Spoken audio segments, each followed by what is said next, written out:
Hello guys! Hello first sign Leo or Sagittarius. Welcome dito sa aking channel. Kapalaran 888. Welcome. Alamin natin kung anong messages, vibration, gabay, energy para sa inyong lahat. Ito general reading. Pwede kang makaresonate. Gamitin mo ang iyong intuition sa panonood. Okay. First sign Leo or Sagittarius. Number 4. Four of Pentacles. 29-11 manifestation. So, ito guys is para siyang Page of Cups. Nakikita natin na today or pwedeng next few days, 4 days from now, 4 weeks, 4 months, 4 years, posible na may darating sa'yo. It's either mag-offer siya ng relationship or posibleng siya yung pwedeng mag-offer sa'yo ng parang stepping stone, diba? Parang siya yung magre-recommenda sa'yo sa isang trabaho para makahanap ka ng trabaho, diba? So, isa itong connection. Isa siyang connection na pwedeng makatulong sa'yo na maisaayos yung financial mong buhay. Sa araw na ito, nakikita ko sa'yo dito, first sign Leo or Sagittarius, na sobra-sobra yung eager na eager ka na makapag-ipon ng pera. Nakikita ko sa'yo dito na lalo na yung mga Leo and Sagittarius or yung ibang Aries. Gigil na gigil ka eh. Gigil na gigil ka na makapag-ipon ng pera. Gigil na gigil ka na yumaman. Diba? Gigil na gigil ka eh. Eagerness, sobra-sobra. Ang dami-dami mong gustong mangyari sa buhay mo, lalo na sa usaping financial and emotional. Comment down below if resonated ka.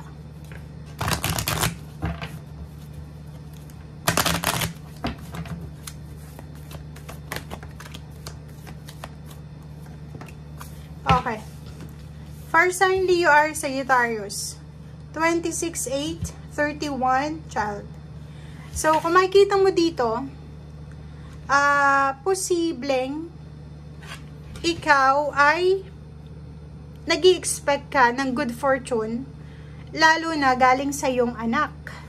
Okay? So, for example, isa kang parent na first sign, Leo or Sagittarius.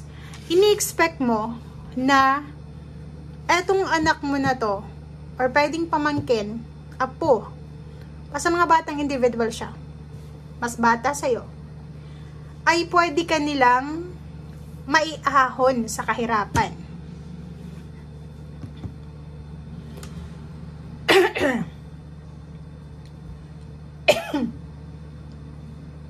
Wait lang guys.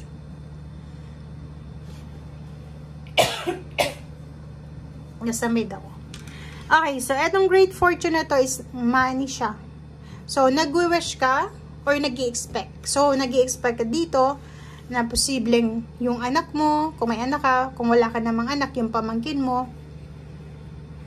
yung apo mo, na pwedeng pinaaral mo, pwedeng tinulungan mo siya, na makapagtapos ng kolehiyo, makapagtapos ng kanyang pag-aaral, makahanap ng trabaho, nag-i-expect ka na ibabalik niya kung ano yung ginawa mo sa kanya.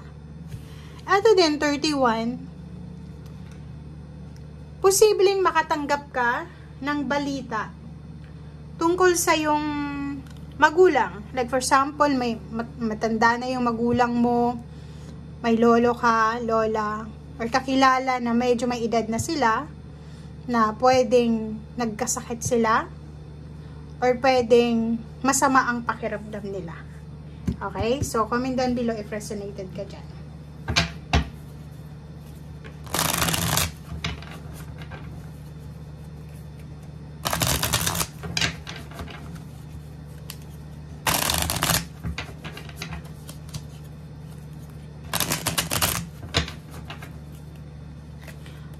Or nakikita natin dito guys na posibleng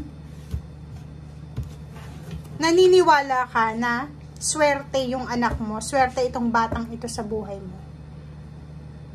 Paki-comment sa comment section if sino tong batang to, or sino yung maliit na to, or sino yung young na to na parang feeling mo siya yung bearer ng great fortune mo. Parang iniisip mo na itong batang ito or itong individual na to is siya yung magdadala sa'yo ng swerte. Okay. 3 of Wands. May iba sa inyo dito na 3 months nang nagsasuffer. So, 3 months, January, February, March.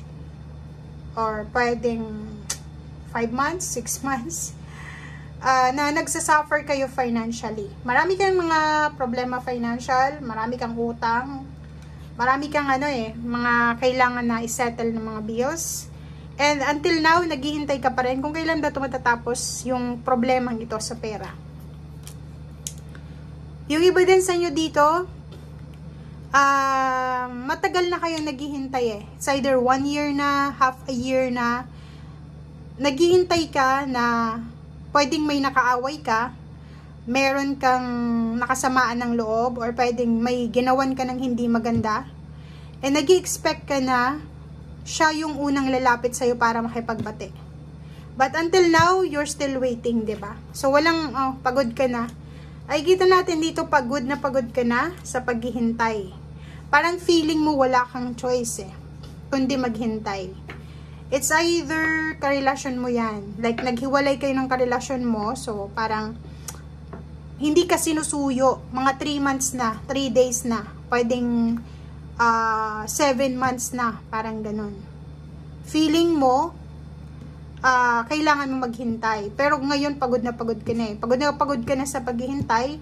Wala pa ring message, wala pa ring ni hi ni ho galing sa taong ito. So, kung makikita mo dito, wala eh. Kahit maghintay ka ng ilang taon, walang darating. Walang hihingi sa'yo ng tawad, or walang mangyayaring offer ng apology or kano pa man.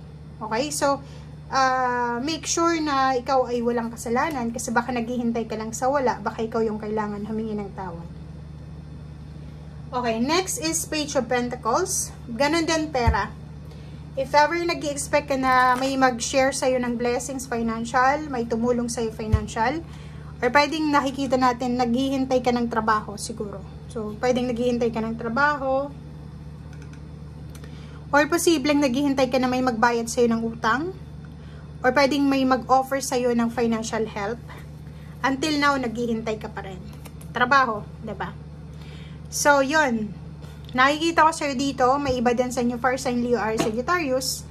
May kasalukuyan kayong trabaho, pero sobrang pagod na kayo sa ginagawa nyo. Parang, siguro na to, mga 8 years ka nang nagtatrabaho dyan sa company na yan, or sa trabaho yan, pero wala pa ring improvement sa buhay mo. Wala kang naiipon. Pagod ka na parang gusto mo nang tapusin etong mga ginagawa mo. Para itong trabaho mo. So, nakikita din natin dito guys na may iba sa inyo dyan na naghihintay kayo ng offer ng work. Offer na promosyon, salary increase, or naghihintay kayo ng pagbabago, lalo na sa trabaho. Comment down below if yun yung energy mo. May iba din sa inyo dito na bago lang sa trabaho, bumalik sa trabaho, bago lang silang pasok. So, medyo nagpapakitang gilas, pero pagod na agad sila. Okay guys, so thank you for watching and see you again. Bye!